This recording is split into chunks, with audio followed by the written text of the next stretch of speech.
Hello mga pusing mga madam, it's me again, ang inyong driver, sweet lover, vlogger. Good day sa buong mundo. Magandang gabi dyan sa inyo sa Pilipinas, Luzon, Visayas, Mindanao. Kumusta kayong lahat dyan sa Pilipinas, Luzon, Visayas, Mindanao? At kumusta sa buong mundo na may mga Pilipino, mga pusing mga madam. Shout out sa buong mundo, shout out sa Pilipinas, Luzon, Visayas, Mindanao, mga busing, mga madam. Okay, bago po ang lahat, please dalawin yung aking YouTube channel, Eddie Makasilang. Subscribe po kayo doon sa aking YouTube channel na Munting Bahay. At please click ang notification. At pag nakita nyo yung all, tuldukan nyo lang po yan. Tuldukan nyo lang po mga busing, mga madam, nang makita nyo lahat ng mga in-upload ko, mga busing, mga madam. Sa aking FB, maraming salamat sa mga beloved mga followers ko. Maraming salamat po sa inyo. Sa mga hindi pa po nag-follow sa aking FB, please like and share and follow. Mag-comment din po kayo at aking babasahin, mga busing, mga madam, mamaya. Okay, magre-reply po naman ako. Okay, kumusta mo tanan din na sa Visayas o Mindanao o Luzon? Kumusta mo tanan ng akong amigo, amiga sa Bisaya ug sa Mindanao? Unta na mo sa maayong kahimtang, mga busing, mga madam. Okay? Okay, ato ning ustiraan ni ang mga team ni Sara sa impeachment niya kasi kulbaan na sila. Natakot na ang mga team ni Sara kasi yung maraming ebidensya yung pinalabas ng prosecutors. So talagang takot na takot yung team ni Sara Duterte dahil naglalabas na lang sila ng kapikian, mga fake news. O di ba?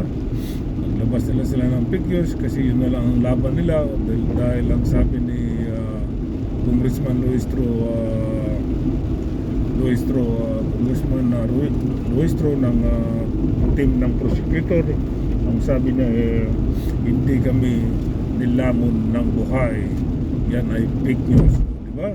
Pati itong mga didilis talaga mahilig mag fake news kasi ayaw nilang ma-impeach si Sara Duterte. Kaya ang mga team ni Sara gagawin lahat kahit na namimig news na sila, basta't mapabango lang nila si Inday Sara nila sa mga madlang tao. Hindi mayroon naman tayong kung ngayon social media, hindi katulad dati na walang social media, kayang-kaya nilang pikiin. Ngayon hindi na pwede ngayon. May social media na. Buong mundo may social media, nalalaman ng tao kaagad, binabara kaagad ang mga didilis kung kapag ka nag-fake news sila. Di ba? Ganun lang kasimple O ito pang isa, ang team ni Sara ayaw pa buksan yung tax box kasi nandun lahat yung mga nakatagong sikreto ni Sara Duterte. Kapag ka binuksan yung tax box, nandun lahat yung mga kita niya, billion-billionis. O, di ba? Kasi pagka nabuksan yun, sigurado ako nandun lahat yung mga sikreto na tax na billion-billionis na hindi niya binabayaran.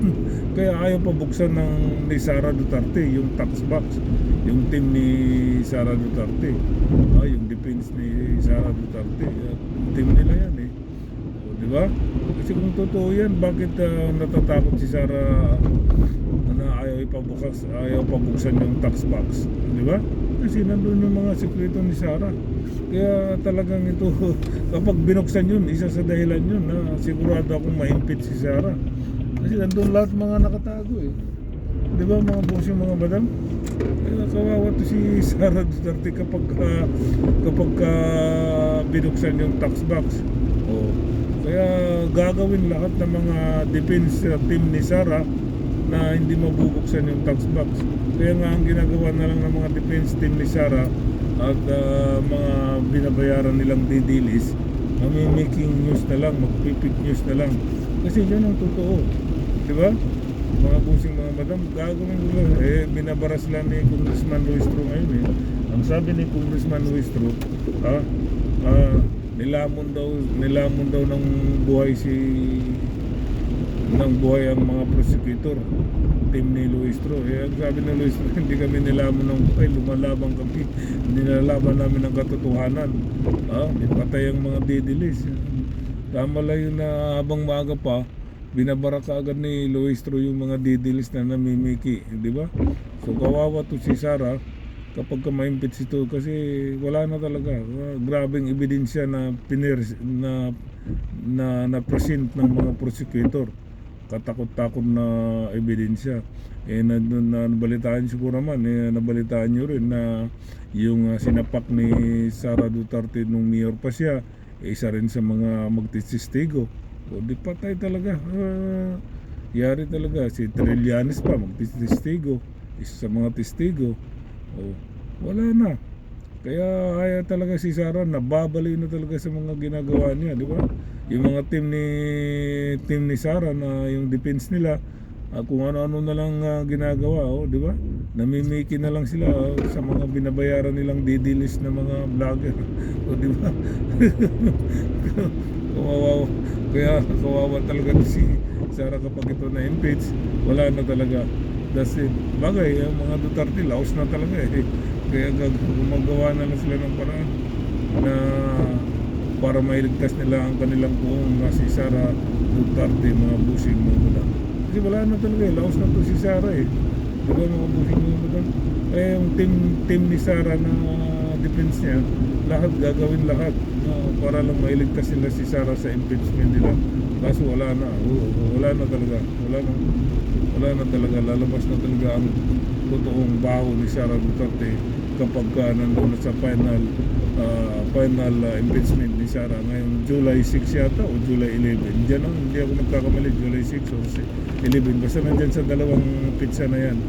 So, kasi tapos na yung ang trial hearing eh. Bilhin mo, 5 araw, ang tagal-tagal yung trial hearing. Doon, grabe yung pamimiki ng mga team ni Sara. Di ba mga busing, mga badam?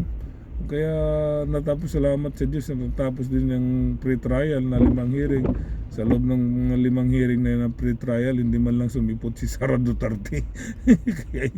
kaya yung team na lang ni Sara ang pupunta doon. Yung lahat ng defense ni Sara na team ni Sara ginagawa nilang piki, hindi sila makalusot sa prosecutor eh. O di ba mga busing, mga madam? Okay, hanggang dito na lang po mga busing, mga madam. Maraming salamat po sa inyo. Once again, maraming salamat po sa inyong lahat, ang aking mga followers. Sa mga hindi pa po nag-follow, please like and share. And follow po kayo sa aking Facebook. At mag-comment din po kayo at aking babasahin at mag-reply ako. Sa mga akong mga amigo, amiga, daghang kayo salamat sa inyo mga amigo, amiga, sa akong mga follower. Kung sa mga wala pa nag-follow sa akong FB, please like and share and follow. Mag-comment sa mo, tayo akong basahon, mag-reply mo kung mag-reply mo ang message ko. Okay mga busing, mga babay, mga busing, mga madam, okay, ang kapayapaan ay sumasa inyo. Peace.